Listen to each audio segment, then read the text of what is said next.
تو شیر کی وہ جو منیمم ریکوائرمنٹس ہے وہ تو ماننی ہوگی نا، اور نہ صحیح دم تو ماننا ہوگا نا، چار ٹانگیں تو ماننی ہوں گی نا۔ تو جب دم اور چار ٹانگیں مان لی تو اس کو تو انسانیت کی کیٹیگری سے ہی نکال لیا۔ تو یا تو اگر کوئی آدمی کہتا ہے نہیں شیر مان لیتے تفصیلات چھوڑ دیتے، بھائی شیر، شیر ماننا ہی دراصل تفصیلات چھوڑے بغیر اسی میں تو پرابلم ہے۔ تو اس لیے پھر ہم یہ کہیں گے کہ بھائی ان کے لیے شیر کا لفظ آ گیا، اب یہ شیر تو ہو نہیں سکتے، پھر کیا ہے یہاں شیر کا معنی، کیا مراد ہے؟ تو یا تو یہ تعویل کر لو کہ بھائی بہادری مراد ہے، یا یہ ہے کہ تفویض کر لو کہ ہمیں کچھ بھی نہیں پتہ، اللہ کے حوالے۔ اب بات سمجھ میں آ گئی یا نہیں آئی؟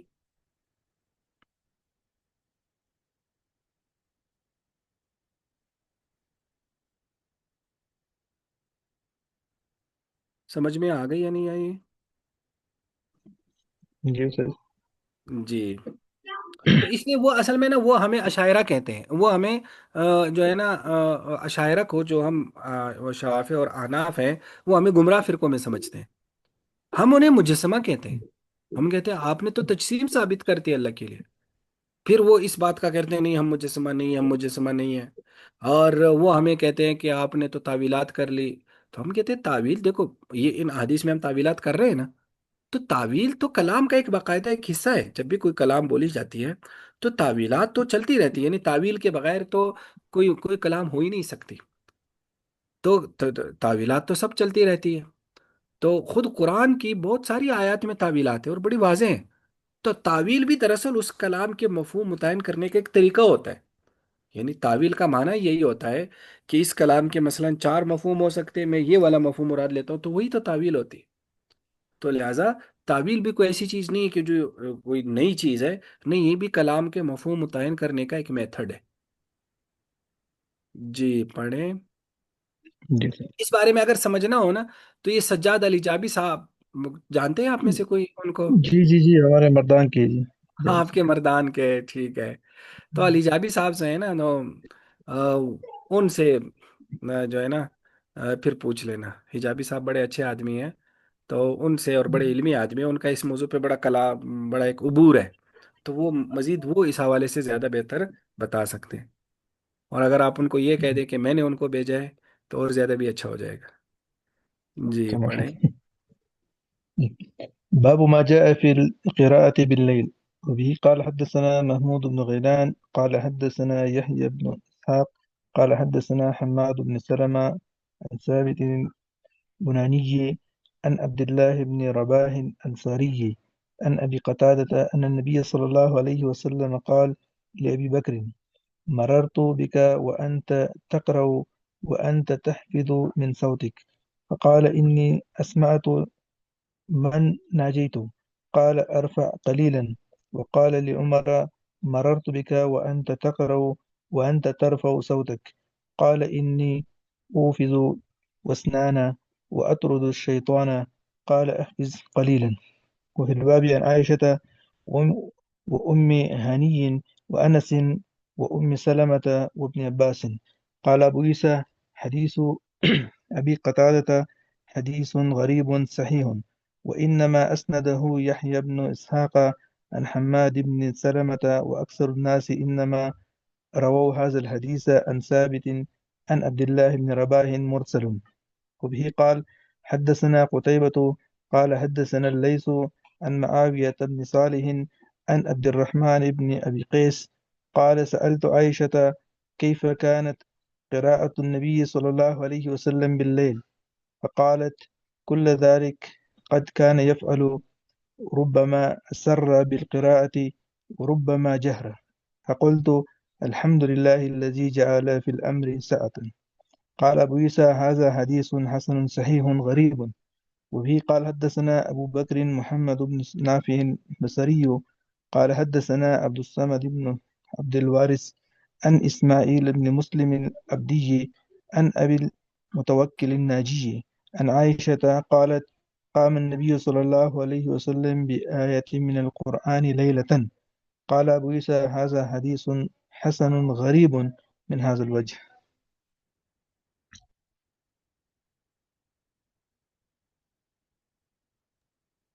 شابش، ماشاء اللہ۔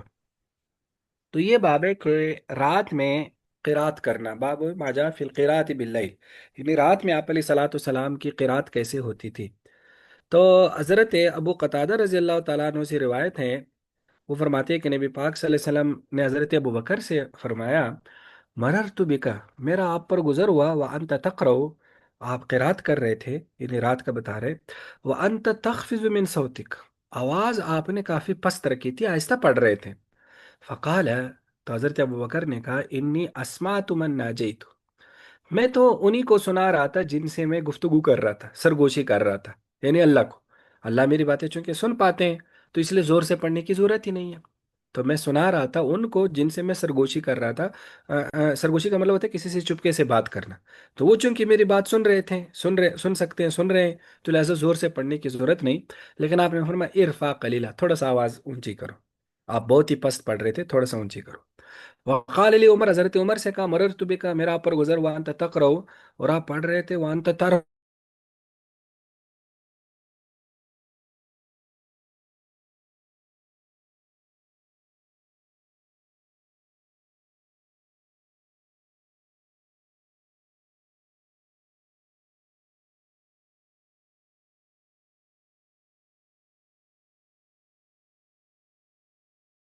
سلمہ رضی اللہ تعالیٰ عنہ، استاد جی آپ کی اور ابن آواز عباس، درمیان میں غائب ہو گئی تھی آپ کی آواز۔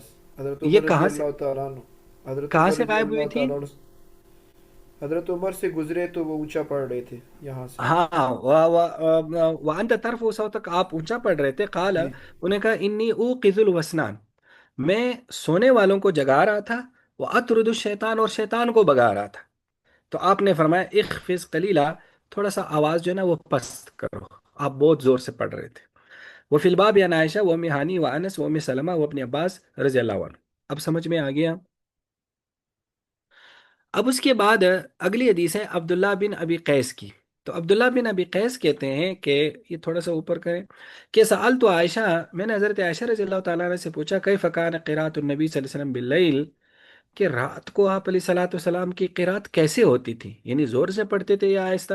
فقالت، تو آپ نے فرمایا، کل ذالک قد کان، یہ دونوں قسم کے چلتے تھے، ساری صورتیں چلتی تھیں، یا فلو، یعنی تمام صورتیں آپ کرتے تھے، ربما اسر بالقراء، کبھی آپ قرات کو آہستہ کرتے تھے، وربما جہرا، اور کبھی قرات کو زور سے پڑھتے تھے۔ فقلت، تو میں نے کہا، جزاک الحمد للہ الذی، تمام تعریفیں اللہ کے لیے ہے، جعل فی الامر ساعتن، جس نے اس معاملے میں گنجائش رکھی ہے، یعنی آپ علیہ صلاۃ والسلام کبھی زور سے قرات کرتے تھے، کبھی آہستہ کرتے تھے۔ ظاہر انسان کی طبیعت بھی ہوتا ہے، کبھی زور سے پڑھنے کو دل کرتا ہے، کبھی آہستہ۔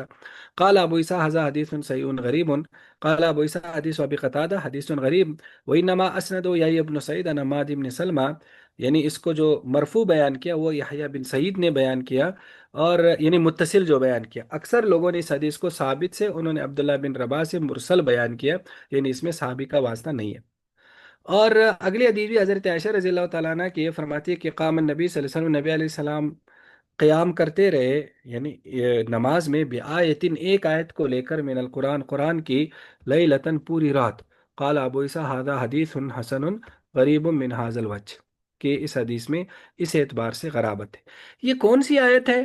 تو بعض محدثین کہتے ہیں یہ سورہ انعام کی 118 نمبر آیت ہے، ان تعذبہم فانہم عبادک وان تغفر لہم فانک انت العزیز الحکیم، کہ اگر آپ ان کو عذاب دیں تو یہ آپ کے بندے ہیں، اور اگر آپ انہیں معاف کریں تو آپ زبردست حکمت والے ہیں، آپ سے کوئی پوچھ نہیں سکتا۔ تو یہ گویا کہ آیت پوری رات آپ پڑھتے رہے، یعنی گویا کہ اللہ سے یہ چیز بتاتے رہے کہ اللہ آپ کے بندے ہیں، تو آپ ان کے ساتھ کوئی اچھا والا معاملہ فرمائیں، کہ آپ ان کو اگر عذاب دیں گے تو آپ کے بندے اپنے بندوں کو عذاب دے رہے ہوں گے، اور اگر آپ معاف کر دیں تو آپ سے کوئی پوچھنے والا نہیں ہے۔ تو مطلب ہے کہ معاف کر دے، تو اس آیت کو پوری رات پڑھتے رہے۔ تو دیکھو رات میں قرات جو ہے نا، تو جس طرح باپ سے ثابت ہو گیا کہ زور سے بھی پڑھ سکتے ہیں، آہستہ بھی پڑھ سکتے ہیں، لیکن مقصد کو دیکھا جائے گا۔ اگر کبھی موقع محل ایسا ہو کہ زور سے پڑھنا ہو تو زور سے پڑھ سکتے ہیں، موقع محل ایسا ہو کہ آہستہ پڑھنا ہو تو آہستہ پڑھ سکتے ہیں۔ خاص طور پر حضرت ابو بکر اور حضرت عمر، ان دونوں سے ایک اور بات ہمیں ثابت ہوتی ہے کہ ایک تو ان دونوں کے مزاج کا ایک فرق ہے، کہ اور دوسرا اس میں یہ چیز بھی ثابت ہوتی ہے کہ بسا اوقات دو بندے الگ الگ کام کر رہے ہوتے ہیں، وہ دونوں اپنی جگہ پر ٹھیک ہوتے ہیں، کیونکہ ان دونوں کا مقصد ہی الگ الگ ہوتا ہے۔ تو اب کہ حضرت ابو بکر آہستہ پڑھ رہے تھے، ان کا مقصد کوئی اور تھا کہ اللہ سے سرگوشی کرنا، اللہ سے راز و نیاز کی باتیں کرنا، اور حضرت عمر زور سے پڑھ رہے تھے، ان کا مقصد پھر اور تھا کہ شیطان کو بھگانا، جو زور سے جب پڑھیں گے تو ہو سکتا ہے کوئی اٹھ جائے، وہ بھی اللہ کی عبادت میں لگ جائے۔ تو اب دونوں صحیح ہے، کیونکہ دونوں کا مقصد ہی الگ الگ ہوتا ہے۔ تو بس اوقات ہم میں بھی یہی ہوتا ہے ہمارے دینی طبقے میں کہ دو بندے کام کر رہے ہوتے ہیں، ہر ایک کا اپنا مقصد ہوتا ہے۔ تو پھر کیا ہوتا ہے، وہ چونکہ وہ نہیں کر رہا ہوتا، وہ دوسرا نہیں کر رہا ہوتا، تو ایک دوسرے پر تنقید کرتے ہیں۔ جیسے مثلا آپ اس کو دیکھیں، جیسے حضرت مولانا طارق جمیل صاحب ہیں دامت برکاتہم العالیہ۔ اب ان کا انداز یہ ہے کہ وہ زیادہ تر جو ایلٹ کلاس ہے، جو مالدار لوگ ہیں، اداکار کھلاڑی، وہ ان پہ زیادہ محنت کرتے ہیں۔ ان کا مقصد یہ کہ چلو ایسے لوگ دین کی طرف آ جائے۔ تو اور کچھ لوگ ہیں وہ پھر غریبوں پہ محنت کرتے ہیں، عام لوگوں پہ۔ تو اب یہ دونوں اپنی جگہ پر ٹھیک ہے۔ اب ایسا نہیں ہے کہ کوئی ان کو کہ بھائی صرف امیروں پہ کیوں محنت کر رہے ہو، غریبوں پہ کرو، دوسرا کہ بھائی صرف غریبوں پہ کرو، امیروں پہ کرو۔ تو جس آدمی کا جو ایک خاص مقصد ہے تو اس مقصد کے تحت وہ اپنی جگہ پر ٹھیک ہوتا ہے۔ ضروری نہیں کہ اب وہ اپنا جو ایک خاص مقصد لے کر ایک کام کر رہے ہیں اب وہ دوسرا بھی وہی کرے، یعنی وہ آدمی دوسرے آدمی کا کام بھی شروع کرے، نہیں، وہ اپنے حد تک تو صحیح ہے۔ جس نے حضرت ابو بکر آہستہ قرات کی حد تک صحیح تھے، اور حضرت عمر اپنے حد تک صحیح تھے۔ تو لہٰذا ضروری نہیں کہ دو نیک بندے جب الگ الگ کر رہے ہو تو دونوں میں سے کوئی ایک صحیح ہوگا ایک غلط ہے، تو ایسا نہیں ہے۔ باقی آپ علیہ صلاح والسلام نے حضرت ابو بکر کو تھوڑا سا زور سے اس لیے کہا تاکہ تھوڑی سی نا، جب انسان رات کو قرات کو خود بھی تھوڑا سا سنے گا تو پھر سستی چھائی نہیں، یعنی سستی بھی ختم ہو جائے گی، نیند بھی ختم ہو جائے گی، تھوڑی سی بیداری ہو جائے گی۔ اور حضرت عمر شاید بہت زیادہ زور سے پڑھ رہے تھے، جس سے وہ بھی ظاہر ہے، تو ظاہر ہے انسان تھک جاتا ہے زیادہ زور سے پڑھتا ہے، اور ہو سکتا ہے کوئی کسی کو تکلیف بھی ہو رہی ہوتی ہے، اس لیے ان کو کہا کہ تھوڑا سا آواز پست کر دے۔ جی پڑھیں آگے۔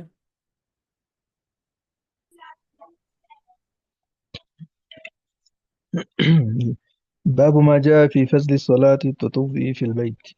وبه قال حدثنا محمد بن بشار قال حدثنا محمد بن جعفر قال حدثنا عبد الله بن سعيد سعيد بن أبي حمد عن سالم أبي النذر عن بصر بن سعيد عن زيد بن ثابت عن النبي صلى الله عليه وسلم قال أفضل صلاتكم في بيوتكم إلا المكتوبة.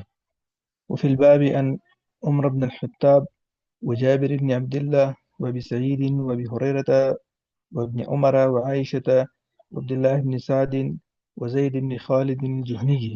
قال أبو عيسى حديث زيد بن ثابت حديث حسن. وقد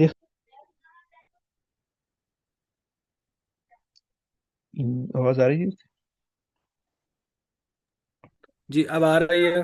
جی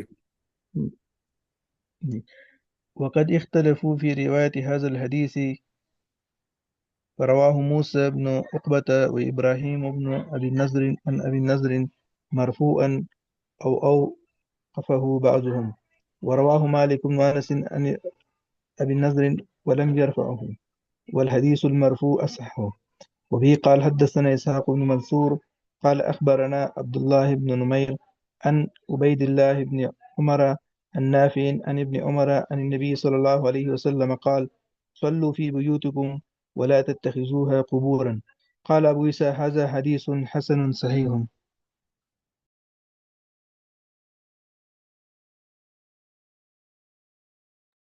شابش ماشاء اللہ۔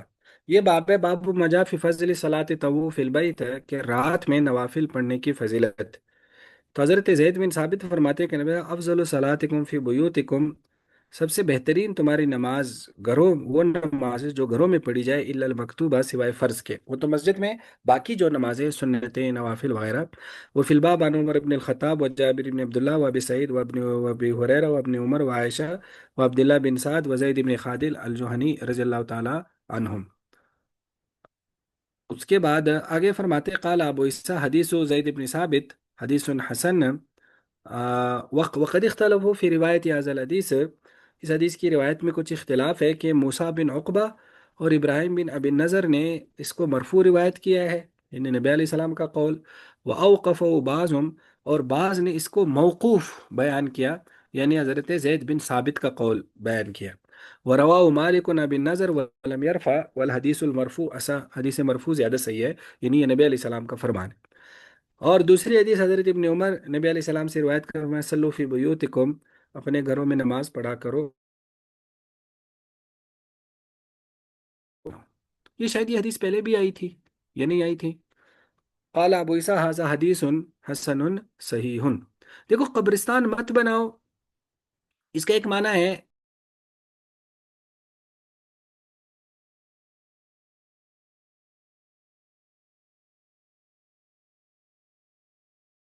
جی کہاں سے آواز نہیں آئی تھی؟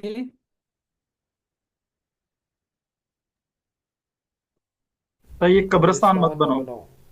جی، قبرستان مت بناؤ، دیکھو اس کا ایک مطلب ہے کہ وہاں قبریں مت بناؤ، گھروں میں قبریں مت بناؤ۔ قبریں بنانے کے لیے قبرستان ہے، ایک تو ایک مطلب یہ، لیکن دوسرا مطلب جو حدیث کے پہلے والے جملے سے زیادہ وہ میچنگ کرے گا، اس کا مطلب ہے کہ اسے قبرستان مت بناؤ کہ جس طرح قبرستان میں کوئی نماز نہیں پڑھتا، مردے ہوتے ہیں، تو تم گھروں کو ایسا نہ بناؤ کہ کوئی بھی نماز نہ پڑھ رہا ہو، تو اس میں نمازیں پڑھ لیا کرو، یعنی نوافل پڑھ لیا کرو۔ جب تم ہمیشہ مسجد میں جاؤ گے، سنتیں اور نوافل بھی ادھر پڑھو گے، فرض بھی ادھر پڑھو گے، تو پھر گھر میں کبھی نماز نہیں ہوگی، تو اس لیے فرمائے گھروں کو قبرستان مت بناؤ، تو یہ بھی اس کا ایک معنی ہے، یہ زیادہ راج ہے۔ قال ابو عیسیٰ ھذا حدیث حسن صحیح۔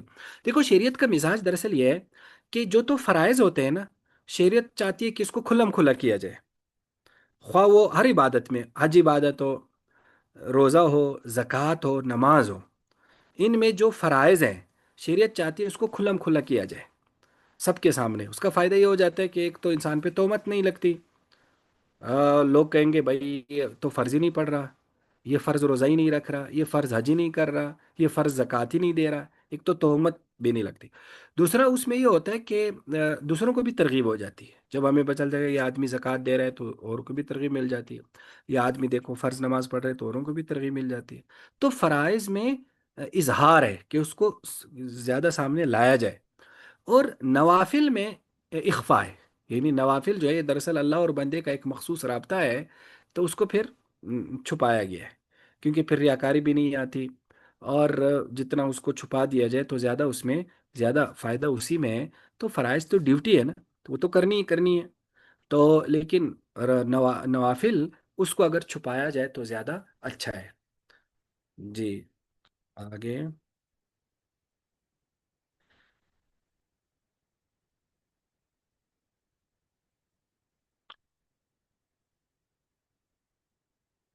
جی پڑھے آگے، ابا الوتر شروع ہو رہا ہے۔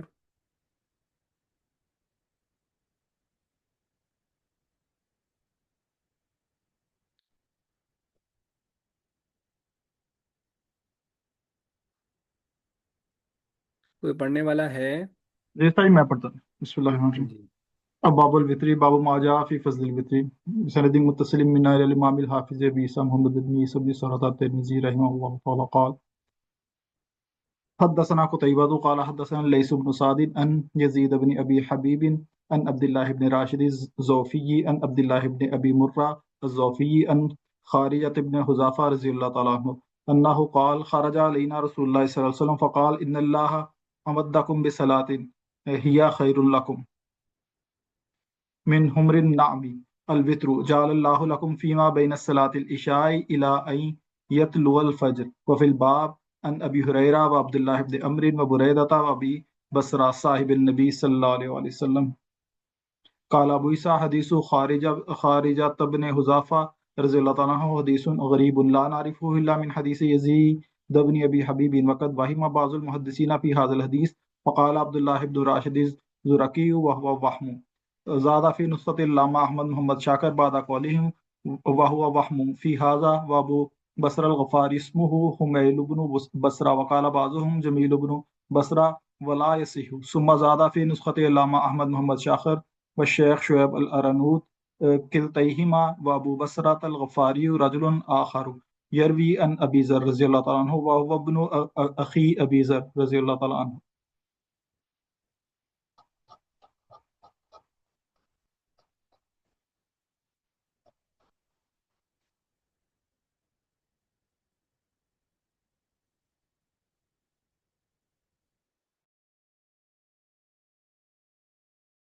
جی دیکھو اب اس میں ابواب الوتر، اب وطر سے متعلق اس میں جو ہے نا وہ گویا کہ یعنی بتایا جائے گا. تو سب سے پہلے باب ہے باب ما جاء فی فضل الوتر، وطر کی فضیلت کے بارے میں.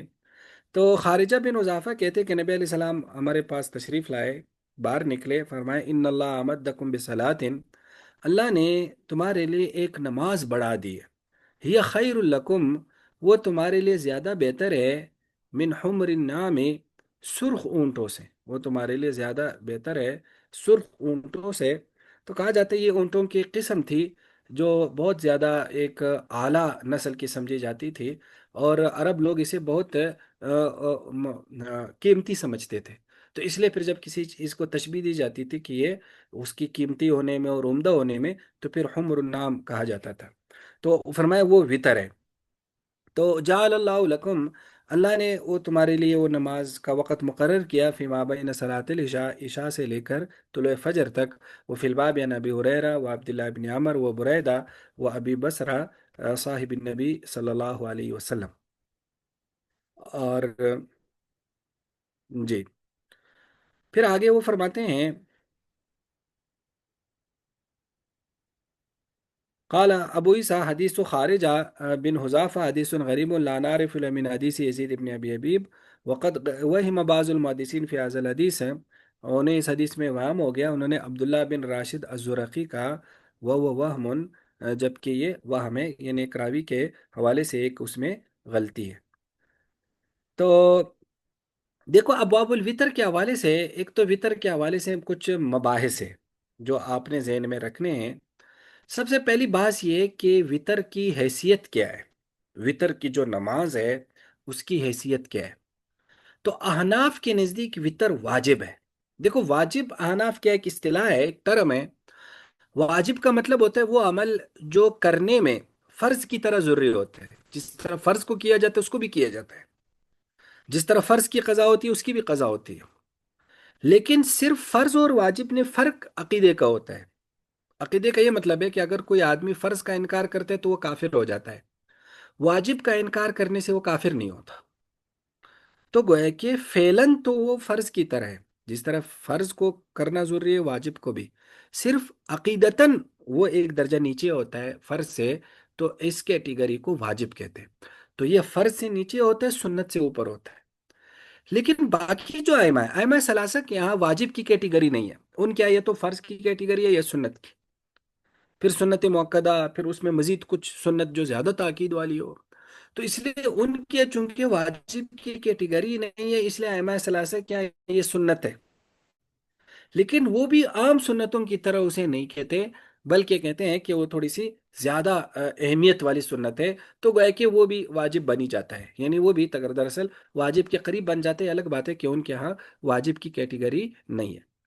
اب اس میں ہمارے لیے جو ہماری دلیل ہے، ایک تو ہماری یہ حدیث دلیل ہے کہ اللہ نے فرمایا کہ نبی علیہ السلام نے کیا فرمایا، ان اللہ امدکم بصلاۃ، اللہ نے تمہارے لیے ایک نماز بڑھا دی ہے، ایک نماز بڑھا دی ہے. نماز بڑھا دیے کا کیا مطلب ہے؟ اس کا مطلب ہے پہلے بھی کچھ اللہ دے چکے ہیں، اب اس پر اضافہ کر رہے ہیں نا. یعنی میں آپ کو کہہ رہا ہوں کہ میں آپ کو یہ زیادہ یہ چیز دے رہا ہوں، اضافہ دے رہا ہوں. تو اضافہ کا مطلب ہے پہلے کچھ دے چکا ہوں اسی پر اضافہ ہے. تو اللہ نے ایک نماز بڑھا دی، اس کا مطلب ہے پہلے کچھ نمازیں دی ہیں اب اس پر اضافہ کر رہے ہیں. تو پہلے اللہ نے جو نمازیں دی ہے وہ کیا ہے؟ 5 فرض نمازیں. تو ہم کہتے ہیں یہاں وطر کو ان 5 فرض نمازوں کے ساتھ رکھا گیا، ان کی جنس میں شامل کیا گیا. تو اس اعتبار سے گویا کہ یہ واجب ہے. اب ظاہر ہے حدیث سے دراصل فرضیت ثابت نہیں ہو سکتی، تو اس لیے پھر آناف ایک اصولی مسئلہ ہے، ایک اصول فقہ کا ایک قاعدے کا مسئلہ ہے. تو پھر ایسی صورت میں پھر آناف اس کو واجب کی کیٹیگری میں ڈال دیتے ہیں. تو ہم کہتے ہیں دیکھو یہاں اضافہ شدہ نماز وطر ہے، اور جس پر اضافہ کیا گیا وہ کیا ہے؟ فرض نمازیں. اور اصول یہ ہوتا ہے کہ جس پر اضافہ کیا جاتا ہے اور جو اضافی چیز ہوتی ہے وہ ایک جنس سے ہوتی ہے نا. تو جیسے میں کہتا ہوں مثلا 2 روٹیاں دے دی، اب ایک اور روٹی لے لو اضافی روٹی. تو لیکن اگر میں 2 روٹیاں دے دوں اور 2 موبائل دے دوں، ایک موبائل دو تو میں نے کہا تو ایک موبائل اضافی روٹیوں پر اضافی ہے نہیں. اضافہ اور جس چیز پر اضافہ اس کو کہتے ہیں عربی میں مزید اور مزید علیہ، وہ ایک جنس سے ہوتے ہیں. تو ایک تو اس اعتبار سے ہم اس کی وجوب اس طرح سے نکالتے ہیں۔ دوسرا ہم کہتے ہیں اس کی نسبت اللہ کی طرف کی ہے، تو اللہ کی طرف نسبت کرنے سے بھی اس میں وجوب آ جاتا ہے۔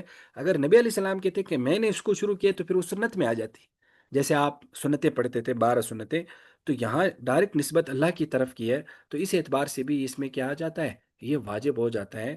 اور آگے پھر اس کا وقت بتا دیا، تو دیکھو وطر کا جو وقت ہے وہ عشاء کے بعد شروع ہوتا ہے، یعنی جس نے عشاء کی نماز پڑھ لی، فرض پڑھ لی، اس کے وطر کا وقت شروع ہو گیا، پھر اس کا فجر تک رہتا ہے۔ لہذا جس آدمی نے عشاء کی نماز نہیں پڑھی اس کے وطر کا وقت شروع نہیں ہوا، کیونکہ وطر عشاء سے پہلے نہیں ہوتے، عشاء کے فرض سے، عشاء کے فرضوں کے بعد اس کا وقت شروع ہوتا ہے، پھر طلوع فجر تک جو ہے نا وہ اس کا وقت رہتا ہے۔ تو یہ ہے اس کی حیثیت۔ پھر آگے اس کے رکعات وغیرہ یا آگے اس پر مزید ابواب جو ہے نا وہ بھی آئیں گے۔ یہ سمجھ میں آ گیا یا نہیں آیا؟ یہ ایک باب اور بھی پڑھ لیں۔ جی استاد جی، ایک اور پوچھ۔ باب ما جاء ان الوتر ليس بحتم وبه يقول حدثنا ابو كريب قال حدثنا ابو بكر بن عياش قال حدثنا ابو اسحاق عن عاصم بن زمرة عن علي رضي الله تعالى عنه قال الوتر ليس بحتم كصلاتكم المكتوبة ولكن سن رسول الله صلى الله عليه وسلم قال ان الله وتر يحب الوتر فأوتروا يا أهل القرآن وفي الباب عن ابن عمر وابن مسعود وابن عباس رضي الله تعالى عنهم قال أبو عيسى حديث علي حديث حسن وروى سفيان الثوري وغيره عن أبي إسحاق عن عاصم بن زبرة عن علي رضي الله تعالى عنه قال الوتر ليس بحتم كهيئة الصلاة المكتوبة ولكن سنة سنها رسول الله صلى الله عليه وسلم حدثنا بذلك بندار وقال حدثنا عبد الرحمن بن مهدي عن سفيان وهذا أصح من حديث أبي بكر بن عياش وقد روى منصور بن المعتمر عن أبي إسحاق نحو رواية أبي بكر بن عياش۔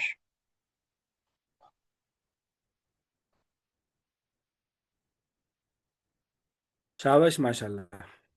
تو یہ باب ہے، اس بارے میں باب ماجا ان الوتر لیس بحتم، یہ باب ہے کہ وطر جو ہے وہ حتم کا مطلب ہوتا ہے ضروری، یا آپ واجب کہہ سکتے ہیں کہ وہ ضروری نہیں ہے، یعنی ضروری نہ ہونے سے مراد یہاں فرض کی طرح ضروری نہیں ہے، یعنی وہی والی بات کہ فرض سے تھوڑا سا نیچے ہے۔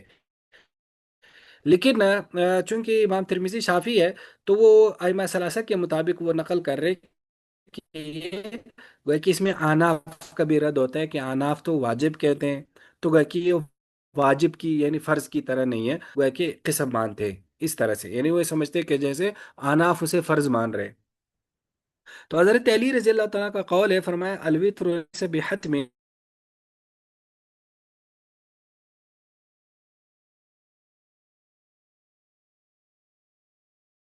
سن رسول اللہ سنت قرار دیا۔ تو فقال آپ نے فرمایا ان اللہ وطر، اللہ بھی طاق ہے، یحب الوطر، اللہ طاق کو پسند کرتا ہے، فاوتروا یا آل القرآن، اس سے آل قرآن تم بھی وطر پڑھا کرو، یعنی آل قرآن سے مراد ہے اے قرآن والو، یعنی اے مسلمانوں۔ فی الباب یعنی ابن عمر وابن مسعود وابن عباس رضی اللہ عنہ قال ابو عیسیٰ حدیث علی حدیث حسن۔ اور آگے اس کی ایک دوسری سند بیان کی، وہ بھی حضرت علی رضی اللہ تعالیٰ عنہ سے، وہ فرماتے ہیں الوتر لیس بحتم کہیئت الصلاۃ المکتوبہ، یہ فرض نماز کی شکل کی طرح یا فرض نماز کی جو حیت ہے، جو اس کی ایک حیثیت ہے، اس کی طرح یہ حتم یعنی ضروری نہیں ہے، لیکن یہ سنت ہے، سنہ رسول اللہ صلی اللہ علیہ وسلم۔ حدثنا بذلك بندار حدثنا عبد الرحمن بن مہدی عن سفیان واذا اساو من حدیث ابی بکر بن ابی عیاش وقد رواه منصور بن المعتمر عن ابی اسحاق نحو روایت ابی بکر بن عیاش۔ دیکھو اس میں یہ حدیث ہمارے خلاف نہیں جاتی، حضرت علی رضی اللہ تعالیٰ کا جو قول ہے، کیونکہ ہم بھی فرض نہیں کہتے اسے نا، تو لہٰذا فرض تو نہیں ہے، تو فرض نہیں ہے کیا پھر یہ سنت ہے، تو ہم کہتے ہیں سنت بھی نہیں ہے، واجب ہے، تو لہٰذا گویا کہ یہ ایک اعتبار سے ہماری ہی وہ دلیل بن جاتی ہے۔ لیکن بہرحال ائمہ ثلاثہ اس حدیث کو اس طرح سے دیکھتے ہیں کہ یہ واجب بھی نہیں ہے، چونکہ وہ واجب کو یہ سمجھتے ہیں جیسے یہ فرض ہے، تو اس لیے وہ اس کو سنت وہ والی دلیل کے طور پر اپناتے ہیں، لیکن بہرحال یہ حدیث ہمارے خلاف ویسے ہے نہیں۔ سمجھ میں آ گیا یا نہیں آیا؟ جی استاد جی۔ کسی کا کوئی سوال ہے تو وہ کر سکتا ہے۔ استاد جی ایک یہ بات ہے، ہم نے یہ رات کی نماز کی کافی ساری احادیث پڑھی، تو یہ ایک بات مشہور ہے کہ جو رات کی نماز تھی تہجد وہ رسول اللہ صلی اللہ علیہ وسلم پر فرض تھی، تو یہ بات ٹھیک ہے کسی حدیث میں، یا مطلب ان پہ حضور پہ 6 نمازیں فرض تھی؟ بالکل، تہجد آپ علیہ السلام کے لیے ضروری تھی، یہ قرآن پاک میں آتا ہے نا، فتحجد، تہجد کا لفظ ہے وہ اس میں، یہ غالباً سورہ اسراء میں 15ویں پارے میں آتا ہے. تو أقم تہجد آپ علیہ، الصلاة لدلوك الشمس إلى غسق الليل وقرآن الفجر إن قرآن الفجر كان مشهودا ومن الليل فتهجد به نافلة لك عسى أن ہاں شابش، يبعثك بہت ربك خوب. مقاما ومن محمودا. اللیل، ہاں، فتہجد بھی نافلۃ لک، نافلۃ کا مطلب ہوتا ہے آپ کے لیے اضافی نماز ہے یہ. تو تہجد یعنی تہجد رات کو پڑھا کرے، نافلۃ لک، یہ اضافی خاص آپ کے لیے، لک نبی علیہ السلام کو کہہ رہے ہیں. تو تہجد آپ کے لیے ضروری تھی، فرض تھی. اسی وجہ سے وہ پیچھے ہے نا کہ آپ علیہ السلام جب کبھی رات کو نہیں پڑھتے تھے تو دن کو اس کی قضا کر لیتے تھے. ایک قسم کی قضا ہوتی تھی، وہ زوال سے پہلے وہ دوبارہ پڑھ لیتے تھے. جی ٹھیک ہے. اور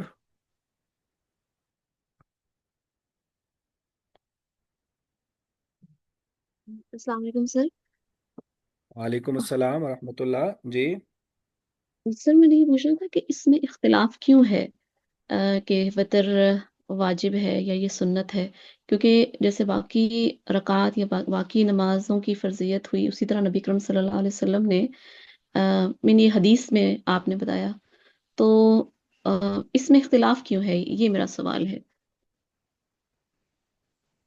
دیکھو، دراصل اختلاف اس اعتبار سے ہے کہ فرض نماز تو ہے نہیں، اس بات پر تو اتفاق ہے، لیکن یہ سنتوں کی طرح بھی نہیں ہے. سنتوں کی طرح بھی نہیں ہے، کیونکہ یہ جو آپ علیہ السلام 12 سنتیں پڑھا کرتے تھے اس میں اس کو محدثین اس کو کاؤنٹ نہیں کرتے. وہ جو 12 آپ دن کو پڑھا کرتے تھے دن رات کو، اس میں یہ آتی نہیں ہے.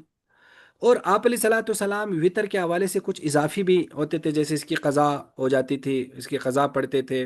اور اسی طرح عام نوافل آپ سواری پہ ادا کر لیتے تھے، سنت وطر سواری پہ نہیں کرتے تھے. تو گویا کہ یہ ایک اعتبار سے سنتوں کی طرح بھی نہیں ہے اور فرض کی طرح بھی نہیں. پھر یہ کیا ہے؟ تو اس لیے ہم کہتے ہیں یہ واجب ہے. لیکن باقی ائمہ کہتے ہیں یہ سنت ہے، لیکن باقی سنتوں سے اس کا درجہ کچھ اعلیٰ ہے، تو وہ اسی طرح وطر میں پھر واجب میں ہی آ جاتا ہے. تو گویا کہ اصل تو یہ اصول، اس کے پیچھے دراصل وہ ایک اصولی مسئلہ ہے. یعنی وہ اصولی بات یہ ہے کہ کیا سنت اور فرض کے درمیان کوئی کیٹیگری ہے یا نہیں. ہم کہتے ہیں واجب کی کیٹیگری ہے، اس میں وطر فٹ بیٹھتا ہے. کیونکہ واجب ہر وہ عمل ہوتا ہے جس کی حدیثیں تو بڑی صحیح ہوتی ہیں اور وہ اس کو ضروری بتاتی ہیں، لیکن اس کے وہ ثبوت اس درجے کو نہیں پہنچتی جس درجے سے فرضیت کوئی عمل ثابت ہوتی ہے، جس کو یوں کہا جاتا ہے کہ وہ قطعی الثبوت ہوتی ہے، ظنی الدلالہ ہوتی ہے، یا ظنی الثبوت ہوتی ہے، قطعی الدلالہ ہوتی ہے، اس طرح سے.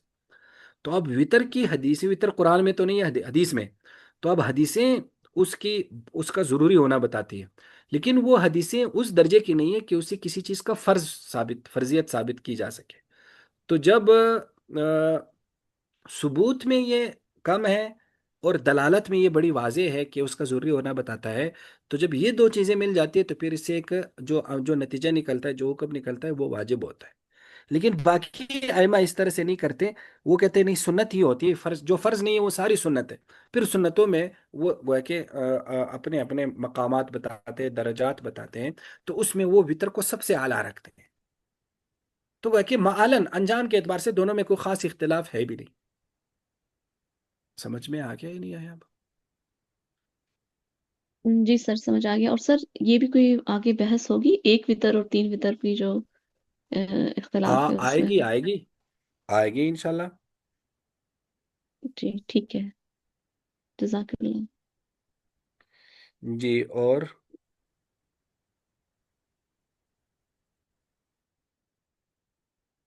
اور سر تہجد میں ہم اگر جو یہ نبی کرم صلی اللہ علیہ وسلم 13 رکعت پڑھتے تھے، تو اگر اس سے کم جیسے کوئی 4 پڑھ لیتا ہے، کبھی 6 پڑھ لیتا ہے، کبھی 8، یعنی مختلف کر کے پڑھتا ہے، تو جیسے ایک تو یہ بھی تو ہے نا روایت کی، جس میں کہ جو عمل کیا جائے اس کو آپ اس پر مداومت کا کہا گیا کہ تھوڑا ہو لیکن مستقل ہو. تو جو ہم یہ مختلف کر کے پڑھتے ہیں تو یا پڑھیں اگر ہم، تو یہ اس کے خلاف نہیں جائے گا؟ نہیں، اس کے خلاف نہیں جائے گا، کیونکہ عمل تو ہو گیا نا، تاجد ہو گیا. ہوں.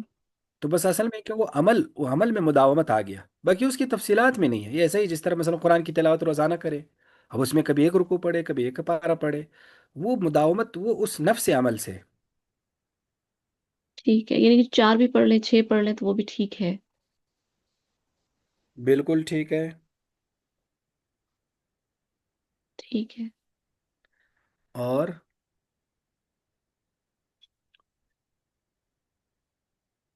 چلے جی اتنا کافی ہے پھر انشاءاللہ آج.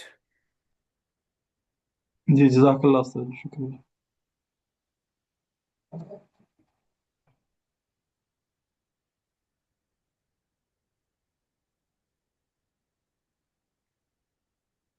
جی ٹھیک ہے.